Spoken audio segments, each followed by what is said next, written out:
Friends, आज जो chapter हम डिस्कस करने जा रहे हैं वो है bank reconciliation statement. Basically bank reconciliation statement क्या होता है? जो हम एक अकाउंट हम कस्टमर अपने बिजनेसमैन का बैंक में मेंटेन करते हैं, बैंक मेंटेन करता है, और दूसरा वो खुद मेंटेन करता है अपने फर्म में। तो जिसको वो फर्म में मेंटेन करता है उसको हम बोलते हैं कैश बुक, उसको वो कैश बुक बोलता है, ध्यान रखना। जिसको वो खुद मेंटेन करता है उसको बोलता है कैश बुक, और जिसको बैंक मेंटेन करता है उसको हम वो बोलता है पासबुक। ये दो टर्मिनोलॉजी याद रखना, कैश बुक और पासबुक। तो balance of passbook and cash book are always same, ये हमेशा सेम होंगे। रीजन है क्योंकि जो पैसा उसने बैंक में जमा किया वो एक तो बैंक ने तो अपने यहाँ लिख ही दिया, लेकिन उसके बाद उसने अ, अपने यहाँ भी लिख दिया, तो हमेशा सेम रहता है। लेकिन कई बार अगर डिफरेंस आ जाता है तो उसी को हम बोलते हैं बैंक रिकंसिलिएशन स्टेटमेंट। तो बैलेंस ऑफ पासबुक और बैलेंस ऑफ कैश बुक में अगर हम देखें तो क्रेडिट का मीन्स क्या होता है? Deposit account. और डेबिट का मीन्स क्या होता है? ओडी या सीसी अकाउंट। जैसे पासबुक में अगर हमारे क्रेडिट होता है तो हमारे डिपॉजिट अकाउंट है, सेविंग या करंट अकाउंट है। और अगर डेबिट है हमारा पासबुक का बैलेंस तो ओडी या सीसी अकाउंट है। इसी का जस्ट अपोजिट होता है कैश बुक में। अगर कैश बुक डेबिट बैलेंस दिखा रही है तो डिपॉजिट होगा, अगर कैश बुक क्रेडिट बैलेंस दिखा रही है तो ओडी या सीसी होगा। अब अगर हम देखते हैं कई बार इसमें डिफरेंस आ जाता है, तो डिफरेंस क्यों होता है इसके? देखिए, एक तो टाइमिंग की डिफरेंस की वजह से हमने, जैसे पार्टी हमारे पास चेक इशू कर, चेक उसने काट के दिया किसी कस्टमर को, तो जब उसने काट के दिया तो हमारे पास वो पेमेंट के लिए आएगा क्लियरिंग हाउस से 3 दिन में। लेकिन उसने अपने अपने रजिस्टर में आज के आज ही लिख दिया कि मैंने चेक काटा, तो उसने तो अपने यहाँ बैलेंस तभी के तभी कम कर दिया, पर बैंक में तो 3 दिन तक कम हुआ ही नहीं। उसके बाद एक बार ये भी है कि अगर पार्टी ने क्या किया, बैंक में चेक जाके जमा कर दिया, तो वो तो अपने रजिस्टर में एकदम लिख देगा कि मैंने बैंक में 10,000 का चेक जमा किया, लेकिन बैंक में वो चेक क्लियरिंग होकर 3 दिन बाद आएगा। तो टाइम डिफरेंस बहुत बड़ा एक होता है कि वो डिफरेंस रह जाता है। उसके बाद कई बार बैंक क्या करता है, कुछ डायरेक्ट डेबिट मार देता है, कुछ चार्जेस लगा दिए कस्टमर को, तो उससे क्या हो गया, कोई ईएमआई कट गई उसकी, कस्टमर को पता नहीं चला अपने अकाउंट में, तो उसने अपने यहाँ कैश बुक में तो लिखा नहीं, लेकिन बैंक में ऑलरेडी उसके यहाँ पे वो डेबिट हो चुका। तो ये डिफरेंस, कुछ चीजें डिफरेंस क्रिएट करती है। अगर कोई कस्टमर हमारा है, पार्टी है, हमारे कस्टमर की कोई पार्टी है, तो उसने क्या किया, उसने कस्टमर के अकाउंट में सीधे जमा कर दिए, उससे भी डिफरेंस आ जाएगा। बैंक ने कस्टमर को इंटरेस्ट पे किया, तो उसको तो पता नहीं होगा उस समय तक जब तक वो स्टेटमेंट नहीं लेगा, तो वो इंटरेस्ट आ जाएगा। इसके बाद बैंक ने कोई पेमेंट कर दी, चेक को डिपॉजिट हुआ, ये भी हो सकता है। और कई बार एरर आ जाती है। देखिए एरर क्या होती है, फर्म ही अपनी एंट्री कर रही है, फर्म से गलती हो गई। दूसरा, बैंक से भी गलती हो सकती है। देखिए बैंक, ये कोई भी मतलब, हम लोग बैंकर्स, ठीक है गलती नहीं होती, लेकिन कई बार ट्रांसफर में कोई गलती हो सकती है। 215 की जगह 251 लिखा गया, पास भी हो गया, रखा गया, वाउचर पैक हो गया। अब जब वो कभी आएगा निकल के कि सर गलती हो गई है, तो तब हम उसको चेक कर लेंगे। तो बेसिकली गलती किससे भी हो सकती है, फर्म से गलती हो गई या बैंक से गलती हो गई, तो इनकी वजह से हमारा एरर पोज हो जाता है लिखने में गलती। देखिए बैंक रिकंसिलिएशन का परफॉर्मा क्या होता है, ये पर्टिकुलर है, ये प्लस है और ये माइनस है। तो ये प्लस माइनस क्या है, इसको हम एक बार, अगर हम इसकी परफॉर्मे की बात करें तो देखिए इसमें एक प्लस है और एक माइनस है। तो जैसे कि हमें मैथ में पता ही है कि जो ओडी अकाउंट है वो तो नेगेटिव है, तो यानी कि अगर हमें इसमें कुछ प्लस करना है तो नेगेटिव साइड में प्लस होगा, और अगर उसमें से कुछ हमें माइनस करना है तो प्लस साइड में प्लस होगा। और क्योंकि जो बैलेंस हमारा पॉजिटिव होता है, जैसे कि हमारे पासबुक के अंदर हमारे सेविंग अकाउंट का, करंट अकाउंट का बैलेंस पॉजिटिव होता है, तो वो प्लस की वाली साइड आएगा। और अगर उसमें हमें कुछ माइनस करना है तो वो नेगेटिव साइड में प्लस होगा। जैसे अगर हम देखें balance as per cash book, हमारे कैश बुक के अकॉर्डिंग बैलेंस है, बैलेंस है हमारे पास, यानी कि हमारे बैंक में भी उतना ही बैलेंस होगा। Cheque issued but not presented, cheque issue हुआ लेकिन प्रेजेंट नहीं हुआ, ये लाइन जो सेकंड है, चेक इशू हुआ लेकिन प्रेजेंट नहीं हुआ। तो ये देखिए परफॉर्मेंस में क्या कहता है, ये पर्टिकुलर है कि कौन कौन चीजें प्लस होंगी, कौन कौन चीजें माइनस होंगी, वो हमें देखना है। तो वो क्या कह रहा है, cheque issue but not presented, cheque issue हुआ लेकिन प्रेजेंट नहीं हुआ, मतलब चेक कस्टमर ने काटा लेकिन प्रेजेंट हुआ ही नहीं। तो कस्टमर ने चेक काटा लेकिन प्रेजेंट हुआ ही नहीं, कस्टमर ने पार्टी ने प्रेजेंट नहीं किया, तो उसको प्रॉफिट हो गया, तो उसका बैलेंस बढ़ जाएगा, उसका प्लस हो जाएगा। देखिए चलिए हम आगे मैं आपको पहले थोड़ा एंट्री पढ़ता हूँ। Interest credit to the bank, bank पे इंटरेस्ट हुआ, प्रॉफिट हो गया, उसको फायदा हो गया। Cheque deposited but not credit by the bank, cheque deposit हुआ, उसने डिपॉजिट किया लेकिन बैंक ने तो क्रेडिट ही नहीं किया, उसका नुकसान हो गया, उसके अकॉर्डिंग बैलेंस कम हो, उसका जितना उसने सोचा था उससे कम होगा। Bank charges not recorded in the cash book, bank के चार्जेस कैश बुक में उसने रिकॉर्डिंग नहीं किया, चार्जेस हो तो नुकसान हो गया। और बैलेंस एज पर पासबुक, तो ये लास्ट में जो प्लस माइनस करके जो निकल के आया वो आ जाता है बैलेंस, उल्टा निकल जाता है। देखिए बैलेंस की ये सिंपल सी बात है, ये सिर्फ आपसे पूछा जाता है कि कौन कौन से वेज है, एक तो adjusting without adjusting cash book balance और after adjusting cash book balance, ये सिर्फ वेज है, इनका कोई रोल नहीं है। देखिए टाइप ऑफ बैलेंस, चार तरह की सिचुएशन हो सकती है। इनको एक मिनट देखने से पहले पहले थोड़ा देख लेते हैं, एक चीज देख लेते हैं, बैलेंस एंड रूल्स। देखिए, जो हमारा पासबुक का क्रेडिट होता है वो हमारा प्लस बैलेंस है, उसी को बिजनेसमैन अपना कैश बुक का डेबिट करते हैं। देखिए, फेवरेबल बैलेंस कैश बुक का डेबिट है, पासबुक में क्रेडिट है। Loan balance OD balance bank में पासबुक में डेबिट है और कस्टमर के यहाँ कैश बुक में क्रेडिट है। इतना आपको ध्यान रखना है। जो हमारे बैंक की पासबुक, जो बैंक की पासबुक है, बैंक का जो स्टेटमेंट है, उसमें जो डेबिट बैलेंस है वो ओडी है, उसमें जो क्रेडिट है वो फेवरेबल है। तो उसका जस्ट अपोजिट पासबुक का क्रेडिट बैलेंस होता है तो कैश बुक का डेबिट होगा फेवरेबल। लोन का हमारा डेबिट होता है, ओडी का डेबिट होता है, तो कैश बुक का क्रेडिट होगा ओडी वाला, माइनस वाला।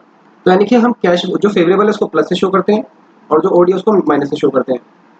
यानी कि जब हम शुरू करेंगे तो ओडी को हम माइनस से शुरू करेंगे और फेवरेबल को हम प्लस से शुरू करेंगे। अब हम एक बार देख लेते हैं सवाल किस किस तरह से पूछता है वो हमसे। वो क्या करता है, when debit balance as per cash book, debit balance as per cash book, यानी कि हमारा फेवरेबल बैलेंस है वो दिया हो तो उसके अकॉर्डिंग हमसे क्या पूछा हो, पासबुक का पूछा हो। देखिए, जब कैश बुक देगा पासबुक पूछेगा, पासबुक देगा कैश बुक पूछेगा।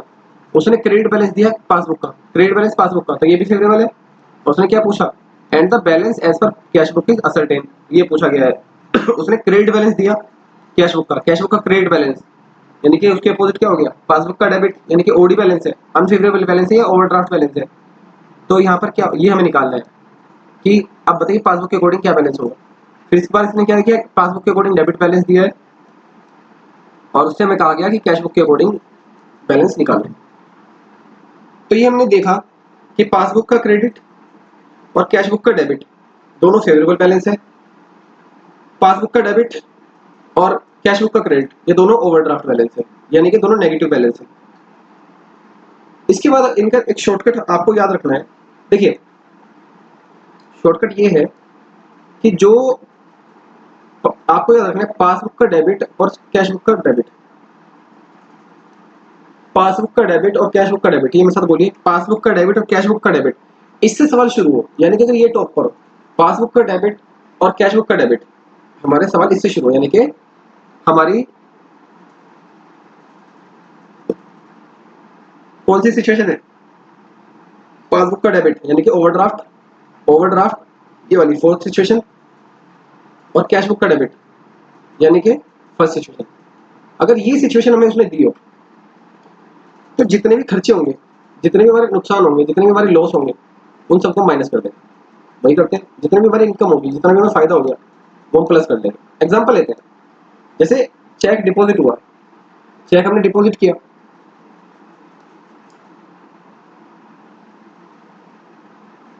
चेक हमारा क्या हुआ, डिपॉजिट हुआ but not collected, cheque cheque deposited but not collected. तो चेक डिपॉजिट हुआ लेकिन कलेक्ट नहीं हुआ, तो ये हमने डिपॉजिट करके आया कस्टमर बैंक में, उसने चेक डिपॉजिट किया। अब आप पता है, for the sake of convenience, अब आप अपने आप को बिजनेसमैन मानिए, बिजनेसमैन की साइड से देखिए, बिजनेसमैन ने चेक डिपॉजिट किया, बैंकर भूल जाइए थोड़ी देर के लिए, अब आप अपने आप को बिजनेसमैन मानिए। बिजनेसमैन ने चेक डिपॉजिट किया लेकिन वो कलेक्टिंग हुआ, पैसे ही नहीं है इसके, तो उसका तो नुकसान हो गया, तो इसको हमने माइनस कर दिया।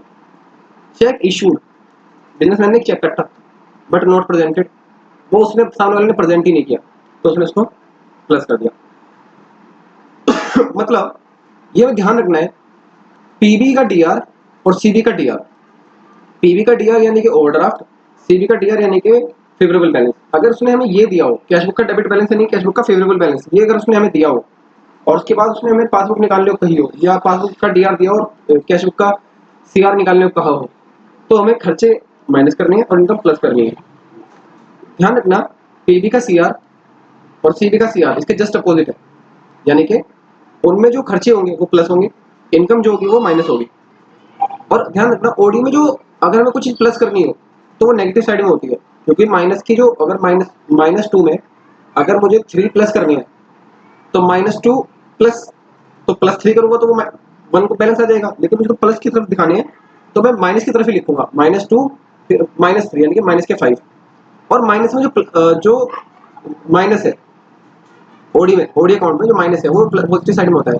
देखिए आपको रूल याद नहीं करना है कुछ भी, आपको सिर्फ याद रखना है पीबीडीआर और सीबीडीआर में अगर पीबी का डीआर दिया है और सीबी का डीआर दिया है तो खर्चे माइनस इनकम प्लस, और पीबीसीआर और सीबीसीआर में जस्ट अपोजिट होगा, यानी कि खर्चे प्लस होंगे इनकम माइनस होगी। तो ये हमारे डीआर क्या होते हैं, डीआर हमारा फेवरेबल है कैश बुक का, और पासबुक का सीआर हमारा फेवरेबल है।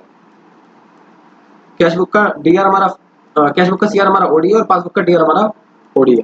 चलिए नेक्स्ट देखते हैं। ये कुछ मैंने आपको रूल्स दिए हैं, आप इनको एक बार देख लेना। जैसे मैं एक जनरल रूल को आपको पढ़ के सुनाता हूँ। जैसे बैंक चार्जेस है, बैंक चार्जेस अगर हमें पासबुक का सीआर दिया गया है, पासबुक का सीआर दिया गया है तो चार्जेस देखिए पहले हम देखते हैं। अगर हमें कैश बुक का डीआर दिया गया है, कैश बुक के डीआर में क्या था, चार्जेस माइनस हो जाते हैं, चार्जेस हमने माइनस कर दिए। पासबुक का सीआर दिया गया है, पासबुक का सीआर में जस्ट अपोजिट होगा, सीआर वाले में अपोजिट होगा तो प्लस कर देंगे। कैश बुक का सीआर दिया तो सीआर वाले में अपोजिट होगा तो प्लस कर देंगे। पासबुक का डीआर, डीआर में बिल्कुल सीधा चलता है तो खर्चे माइनस होंगे तो माइनस कर दिया। डीआर का सवाल है तो माइनस होगा, सिंपल सी चीज है, खर्चे माइनस होंगे इनकम प्लस होगी। अब देख लेते हैं, कोई इनकम वाला भी देख लेते हैं। जैसे ये है हमारा, ये देख लेते हैं, collection of dividend by bank, bank ने हमारे शेयर पे डिविडेंड कलेक्ट किया तो हमें इनकम हो गई। इनकम हो गई तो हमने कैश बुक का डीआर था तो हमने प्लस कर दिया, पासबुक का डीआर था तो हमने प्लस कर दिया, और जब उनके सीआर दिए गए तो हमने माइनस कर दिया। ये रूल है, आपको याद रखना है, देख सकते हैं आप इसको, लेकिन आपको बेसिकली ये रूल याद रखना है। चलिए अगर हम सवाल देख लेते हैं वन बाय वन, आपको याद हो जाएगा। सबसे पहले में देखना है कि बैलेंस कौन सा दिया गया है, balance bank balance as per cash book, cash book के अकॉर्डिंग बैलेंस दिया गया है। कुछ नहीं बताया तो हम ये मानेंगे फेवरेबल बैलेंस है, कुछ नहीं बताया तो हम इसको क्या मानेंगे, फेवरेबल बैलेंस है। तो हम दो साइड बना लेंगे, एक प्लस और एक माइनस। पहले सबसे पहले ऊपर सबसे पहले ये लिख देंगे 50,000, सबसे पहले हम ऊपर क्या लिख देंगे 50,000 लिख देंगे प्लस पॉजिटिव साइड में, क्योंकि हमारा पॉजिटिव बैलेंस है। अब पॉजिटिव साइड में ऐड प्लस की तरफ होता है और माइनस नेगेटिव की तरफ होता है। तो देखते हैं चेक इशूड, सेकंड स्टेटमेंट क्या है, check issued but not presented for payment. हमने एक चेक इशू किया लेकिन पेमेंट के लिए प्रेजेंट ही नहीं हुआ, हमारा तो फायदा हो गया तो हमने उसको प्लस कर दिया। द बैंक, देखिए प्लस वाले जो करने हैं हमें इस तरफ लिख देंगे और जो माइनस करने हैं वो इस तरफ लिख देंगे। उसके बाद bank had directly collect dividend of ₹8,000, bank ने 8,000 का डिविडेंड कलेक्ट कर लिया और हमें पता भी नहीं चला, and credit to the bank but was not entered in the cash book. 8,000 का बैंक ने डिविडेंड कलेक्ट कर लिया तो हमारा प्रॉफिट हो गया, हमने उसको भी ऐड कर दिया। जितना भी प्रॉफिट या फायदा हमारा हो रहा है ना, हम उसको ऐड करते चले जाएंगे, जितना भी लॉस होगा हम उसको माइनस कर देंगे। तो यहाँ पर माइनस करने का मतलब है अपोजिट साइड में लिखना, बैलेंस की अपोजिट साइड में लिखना। तो उसका बैलेंस प्लस था तो उसके अपोजिट साइड में लिखेंगे। Bank charges of ₹400 were not entered in the cash book, bank ने चार्जेस लगा दिए। जब बैंक ने हमें चार्जेस लगा दिए हैं तो हम उसको माइनस कर देंगे, खर्चा हो गया, नुकसान हो गया हमारे को। Cheque of ₹6,000 was deposited but not collected by the bank, हम बैंक में 6,000 रुपए का चेक देके आए पर बैंक ने कलेक्ट ही नहीं किया, पार्टी के यहाँ से पैसे नहीं मंगाए अब तक, तो 6,000 रुपए का हमारा ये भी लॉस हो गया। अब हमने क्या किया, इनको ऐड कर दिया, 50 प्लस 6 प्लस 8 इन तीनों को ऐड किया तो 64,000 हो गया। 64,000 में 6,400 माइनस कर दिया तो 57,600। तो हम नीचे लिख देंगे balance as per passbook. Paper में आपसे ये पूछा जाएगा, ये क्वेश्चन दिया जाएगा और पूछा जाएगा कि बैलेंस एज पर पासबुक कितना है। क्वेश्चन नंबर 2 देखते हैं। इसमें कहा गया from the following particular on अनियल company prepare a bank reconciliation statement as on 31 August 2014। देखिए जब ये डेट जो दी जाती है ना, इस डेट का एक बड़ा रोल होता है कि इस डेट के आगे की कोई भी ट्रांजैक्शन हम रिकॉर्ड में नहीं मानते, ठीक है। तो अगर वो कोई आती है तो हम उसको इग्नोर कर देते हैं। अगर 1 सितंबर की 2 सितंबर की कोई एंट्री होगी तो हम उसको इग्नोर कर देंगे। तो पहले देख लेते हैं balance as per cash book 54,000, फिर से वही बैलेंस दिया गया यानी कि पॉजिटिव बैलेंस दिया गया तो 54,000 को पॉजिटिव साइड में उतार देंगे। ये उतार दिया हमने 54,000, ये देखिए सामने ₹100। सेकंड पॉइंट क्या है, ₹100 bank incidental charges debited to Anil and company account which is not recorded in the bank, expenditure है और ये कैश बुक का बैलेंस है ना, यानी कि डीआर बैलेंस है। तो डीआर में क्या होता है रूल, डीआर में क्या रूल है फेवरेबल का कि एक्सपेंडिचर माइनस इनकम प्लस। तो ₹100 का एक्सपेंडिचर हुआ, एक्सपेंडिचर हमने माइनस कर दिया। Cheque of 5,400 deposited in the bank but not yet collected by the bank, bank में 5,400 का चेक जमा कराया पर बैंक ने अब तक कलेक्ट ही नहीं किया, तो क्या हो गया, हमें लॉस हो गया, पैसे नहीं आए हमारे खाते में, तो हमने इसको फिर से माइनस कर दिया। Cheque of 20,000 is issued by Neel company not presented for payment, हमने 20,000 का चेक काटा लेकिन पार्टी पेमेंट ही लेने आई तो हमारा प्रॉफिट हो गया, हमने उसको ऐड कर दिया। तो हमने जो बड़ी साइड थी उसको ऐड किया 74,000 और जो छोटी साइड की दोनों एंट्री थी उसको माइनस किया, तो जो बच के आया वो हमारा बैलेंस आ गया, balance as per passbook. Next देखते हैं question number 3। The bank passbook of Messrs Boss and Company showed a balance of rupees 45,000 on May 31, 2014। देखिए यहाँ पर बैंक पासबुक से शुरुआत हुई है, बैंक पासबुक बैलेंस दिखा रही है, यानी कि बैंक पासबुक पॉजिटिव बैलेंस दिखा रही है। बैंक पासबुक का पॉजिटिव बैलेंस यानी कि सीआर, सीआर वाला क्वेश्चन है। तो सीआर का रूल क्या था, हर चीज अपोजिट होगी। अब खर्चे माइनस होने की बजाय प्लस होंगे और जो इनकम थी वो प्लस होने की बजाय माइनस होगी। तो हमने पहले जो बैलेंस था, क्योंकि फेवरेबल बैलेंस था तो हमने प्लस की साइड लिख दिया, फेवरेबल बैलेंस हमने कहा लिख दिया प्लस की साइड। अब देखते हैं, चेक इशूड बिफोर 31 मई, हमारा क्वेश्चन 31 मई को चल रहा है, तो यानी कि उससे पहले की बात है, तो यानी कि वो हम कंसिडरेशन में लेंगे, उसके बाद वाली नहीं लेंगे। कट ऑफ डेट के जो हमारी पहले वाली डेट है उसको तो हम कंसिडरेशन में लेंगे, बाद वाली डेट को हम कंसिडरेशन में नहीं लेंगे। उसने कहा cheque issued before 31 May 2014 amounting rupees 25,940 had not been presented for encashment. हमने कोई चेक इशू किए 25,940 रुपए के, वो प्रेजेंट ही नहीं हुए, वो कस्टमर ने पैसे नहीं निकाले उसके, तो हमें तो फायदा हो गया ना, हमारे पास पैसे पड़े रह गए। तो इसमें क्या होता है, फायदा क्रेडिट वाला सवाल है, ध्यान रखना। डेबिट वाले सवाल में हमने पढ़े थे, डेबिट वाले रूल पढ़े हमने कि खर्चे माइनस इनकम प्लस, तो क्रेडिट में जस्ट अपोजिट, खर्चे प्लस या लॉस प्लस इनकम माइनस, तो हमें तो यहाँ फायदा हो गया, तो फायदा इसमें माइनस कर देंगे, हमने माइनस साइड में लिख दिया 25,940। देखिए आपको नरेशन लिखने की कोई जरूरत नहीं है पेपर में, पेपर में हमसे सीधा ये पूछा जाएगा सवाल, ये हमें फिगर बनानी है ये वाली, और अल्टीमेटली लास्ट बैलेंस निकालना है, बस ये वाला जो बैलेंस होता है। देखते हैं second, two cheque of 3,900 and 2,350 were deposited into the bank on 31st May, but the bank gave credit for the same in June 2014।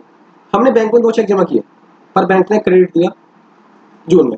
मतलब बेसिकली बात यह है कि हमने बैंक में चेक जमा किए और 31 मई को हमारे पास पैसे नहीं आए, 31 मई को हमारे पास पैसे नहीं आए, तो हमारा क्या हो गया, लॉस हो गया। तो लॉस हो गया तो यानी कि इसमें क्या करेंगे, लॉस को प्लस, लॉस को इसमें क्या करते हैं बताइए, प्लस करते हैं, तो हमने लॉस को प्लस कर दिया। There was also debit in the passbook of ₹2,500 in respect of cheque dishonoured on 31/5/14।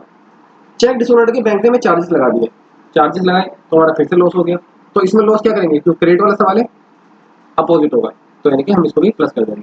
अब हम क्या करेंगे, जो बड़ी साइड वाली है, बड़ी साइड यहाँ तो 51 और 253 53,750 है, इसमें से छोटे वाली साइड हम माइनस कर देंगे, तो हमारा बैलेंस एज पर कैश में आ जाएगा, जो डिफरेंस होगा वो बैलेंस आ जाएगा। सारी एंट्री को जोड़िए, बड़ी साइड में छोटी साइड घटा दीजिए, वो आपका बैलेंस आ जाएगा। नेक्स्ट क्वेश्चन देखते हैं, question number 4। On 31st March 2014, Rakesh had an overdraft of rupees 8,000 as shown by his cash book. overdraft cash book, overdraft और कैश बुक, यानी कि कैश बुक का सीआर, ये रूल आपको याद रखना। देखिए ये सबसे पहले लिखना है, ओवरड्राफ्ट और कैश बुक, यानी कि कैश बुक का सीआर वाला सवाल है। देखिए कैश बुक का डीआर और पासबुक का डीआर, अगर ये वाला सवाल होता तो हम एक्सपेंडिचर माइनस करते, इनकम प्लस करते, लेकिन ये कैश बुक का सीआर का सवाल है तो हम इनकम को माइनस करेंगे और एक्सपेंडिचर को प्लस करेंगे।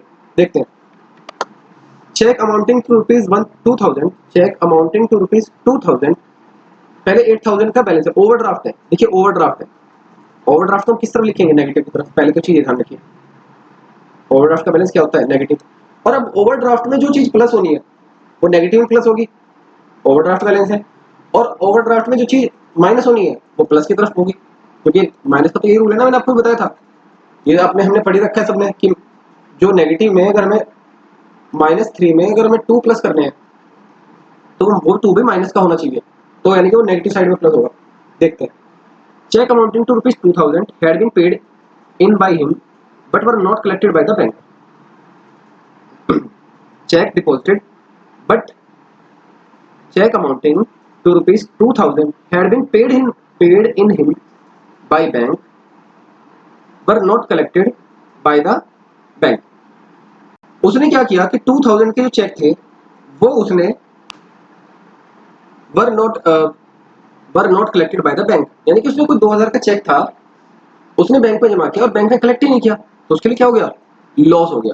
तो यानी कि लॉस इसमें हम क्रेडिट वाला सवाल है, तो लॉस में हम क्या करते हैं, देखिए क्रेडिट वाले सवाल में लॉस प्लस, पेपर में सबसे पहले ये लिख दिया कीजिए कि क्रेडिट वाला सवाल है तो लॉस प्लस होंगे और जो इनकम है वो माइनस होगी, मतलब घटेगी, माइनस नहीं होगी। माइनस साइड साइड यहाँ पे ये प्लस माइनस साइड वाला नहीं है, ये अपोज, ये ऐड होगा, ये माइनस होगा। तो 2000 का चेक है तो जो बैंक ने कलेक्ट नहीं किया उसको लॉस हो गया, तो बैंक ने उसको कलेक्ट नहीं किया, लॉस हो गया। तो लॉस यानी कि हमें ऐड करना है, तो ओवरड्राफ्ट 8000, तो उसका बैलेंस ऑलरेडी नेगेटिव है, नेगेटिव में ऐड करने के लिए हम उसको नेगेटिव साइड में ही लिख देंगे। अब देखते हैं next, he issued cheque of ₹800 which were not presented to the bank for payment. उसने 800 के चेक इशू किए बैंक को, लेकिन वो पेमेंट पेमेंट भी नहीं आई, तो उसको प्रॉफिट हो गया, फायदा हो गया। यहाँ पे हमने क्या देखा कि जो इनकम है वो हम क्या करते हैं, माइनस करते हैं। माइनस करेंगे तो यानी कि अपोजिट साइड लिख देंगे 800, नेगेटिव के अपोजिट साइड क्या, पॉजिटिव साइड में लिख देंगे। नेक्स्ट देखते हैं, there was a debit in passbook for ₹60 for interest and ₹100 for bank charges. ₹60 interest लगा दिए बैंक ने और ₹100 बैंक चार्जेस लगा दिए, खर्चे हो गए। तो खर्चे हमने देखा था कि जितने भी लॉस है वो प्लस करते हैं, तो उनको इस साइड लिख देंगे 60 प्लस 100, तो इनको सबको हमने ऐड किया 10,160 और उसमें से हमने 800 माइनस करके बैलेंस या 9,360 में निकाल दिया। तो ये इसको हम क्या लिख देंगे, balance as per passbook overdraft. ठीक है, चलिए नेक्स्ट देखते हैं। देखिए ओवरड्राफ्ट का अपोजिट ओवरड्राफ्ट ही होगा। Fifth question, on the bank column the cash book of Agarwal Traders shows, cash book की बात है, शोज ए क्रेडिट बैलेंस, तो यानी कि हमारा है सवाल कैश बुक का है, सीआर का सवाल है, यानी कि हमारे जितने भी एक्सपेंडिचर होंगे, जितने भी लॉस होंगे वो हमारे प्लस होंगे और जितने भी हमारी इनकम होगी, जितने भी हमारा प्रॉफिट होगा वो हमारा माइनस होगा। पेपर सवाल शुरू करने से पहले पेपर में इतना लिख दीजिए, सीधी सी बात है, कैश बुक का सवाल है, सीआर का सवाल है, एक्सपेंडिचर या लॉस प्लस होंगे, इनकम या प्रॉफिट माइनस होगा। उसके बाद आगे देखते हैं, ऑफ ₹1,18,000 ओवरड्राफ्ट, ओवरड्राफ्ट यानी कि माइनस की तरफ आ जाएगा। वैसे भी हमने जब देखा कैश बुक का सीआर तो वो हमारा ओवरड्राफ्ट है, वो हम पीछे देख चुके हैं, तो कैश बुक का सीआर हमने ओवरड्राफ्ट की तरफ लिख दिया।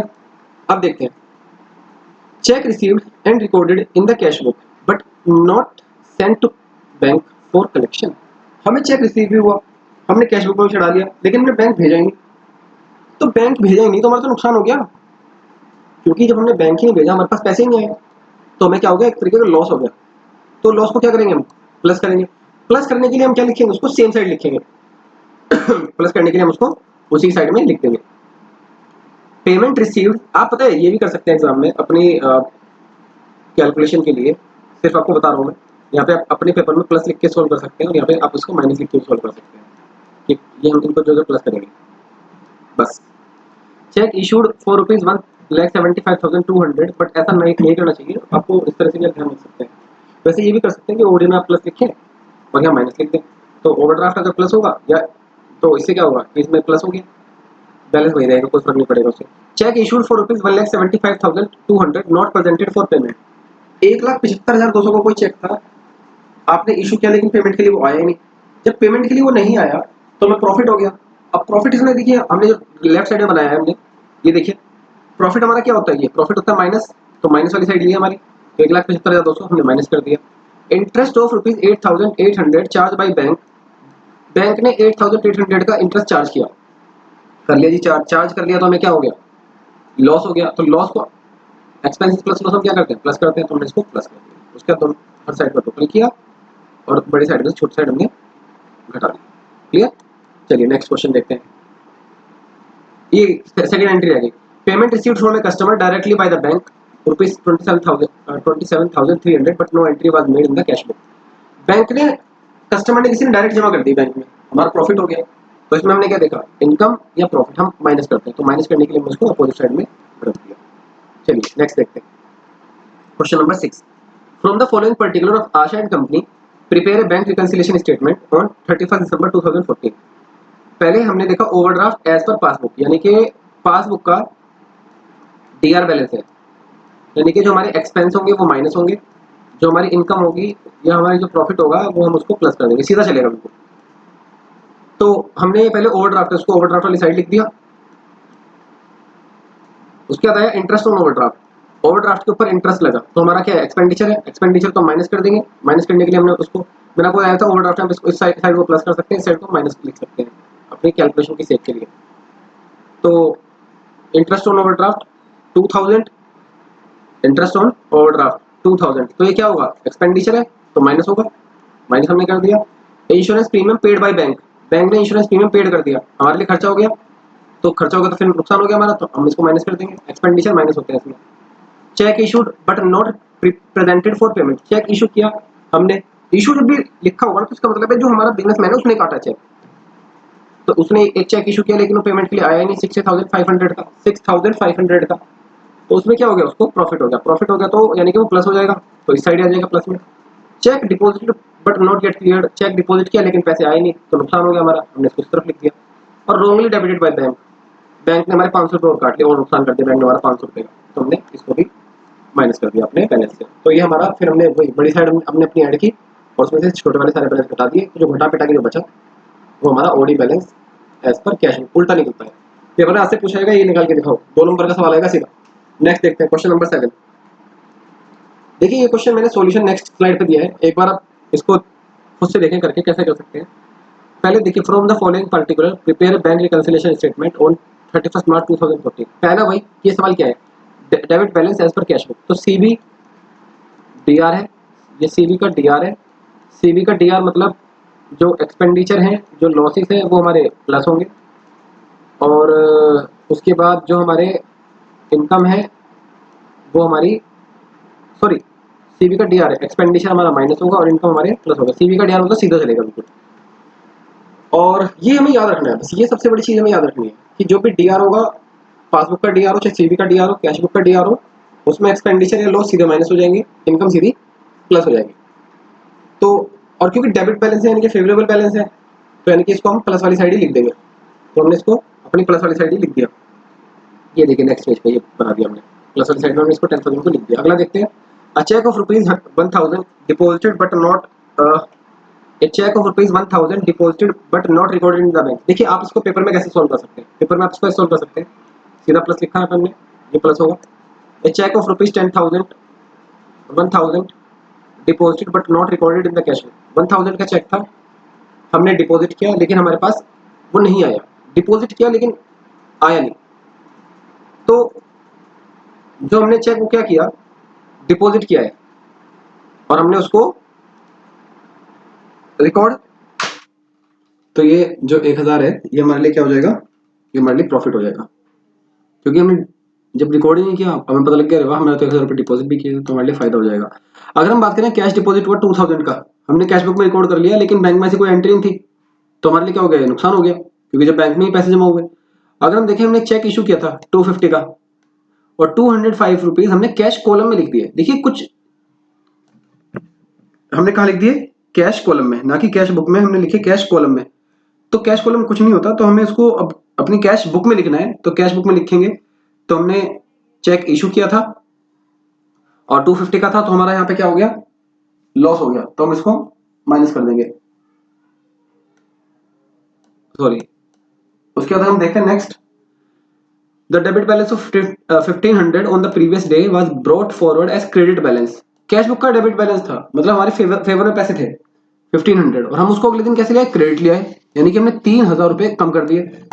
तो जब भी हमें एंट्री मिली होगी तो उसमें क्या हो गया, अब हमें 3000 रुपये क्या करने पड़ेंगे, उसको ट्रायल करने के लिए हम उसको प्लस करने पड़ेंगे, क्योंकि हमारा फायदा हो गया अभी 3000 रुपये हमें मिल गए। The payment of cash, payment side of cash book was under cast by 100, हमने पेमेंट कम लिख दी थी तो अब हमें बढ़ाने पड़ेंगे, ऐड कर देंगे। कैश डिस्काउंट अलाउड, हमें 112 रुपये की डिस्काउंट मिली जिसको हमने 121 रुपये लिख दिया, तो 9 रुपये का नुकसान हो गया, सही है। तो अच्छा cash discount, sorry cash discount थी तो इतने की 112 रुपये की जो मिली थी कैश में मिली थी है, लेकिन हमने इसको कहाँ लिख दिया, बैंक में, हमने अपने बैंक के कॉलम में लिख दिया, तो ये तो हमारा पूरे 121 का हमें लॉस हो गया, क्योंकि हमने बैंक का बैलेंस बढ़ा दिया, तो हम इसको माइनस कर देंगे, मतलब ऐसा कुछ मिला ही नहीं। A cheque of ₹500 received from the debtor was recorded in the cash book but not deposited in the bank for collection. 500 रुपये का चेक मिला, हमने बैंक भेजा ही नहीं, तो जब बैंक भेजा नहीं तो नुकसान हो गया, तो हम इसको माइनस कर देंगे। An outgoing cheque of ₹300 was recorded twice in the cash book, एक चेक था 300 रुपये का, हमने उसको 2 बार लिख दिया, आउटगोइंग चेक था 2 बार लिखा गया था, तो अब पता चला अरे वाह ये तो एक ही बार था, तो हमें तो फायदा हो गया, हम इसको प्लस कर देंगे। तो इसी के साथ जो मेरे डिस्कशन करने वाले सवाल थे मेरे खत्म हो गए, इसका सॉल्यूशन यहाँ पे दिया हुआ है। इसके बाद जो इनका बैलेंस आ जाएगा वो आ जाएगा 13,529 रुपीज। आप करना क्या आपको कि ये कुछ मैंने आपको होमवर्क के लिए क्वेश्चन दिए हैं, ये जो क्वेश्चन है सारे कैश बुक के फेवरेबल बैलेंस से रिलेटेड है। 1 to 3 छोटे छोटे क्वेश्चन है, देख लेना। उसके बाद ये जो क्वेश्चन दिए गए हैं 8, 9, ये हमारे इनमें पासबुक का फेवरेबल बैलेंस दिया गया है, पासबुक का सीआर दिया गया है। उसके बाद 11 और 12 ये हमारे ओवरड्राफ्ट के क्वेश्चन है कैश बुक वाले, और ये 14 और 15 ये हमारे ओवरड्राफ्ट के क्वेश्चन है जिसमें हमें पासबुक का दिया गया है। तो ये सारे के सारे क्वेश्चन आप करने हैं, और क्वेश्चन करके कोई भी डाउट होगा तो आप मुझसे पूछ लेना। चलिए इसी के साथ हम यहाँ पे आज अपनी क्लास खत्म करते हैं। Thank you.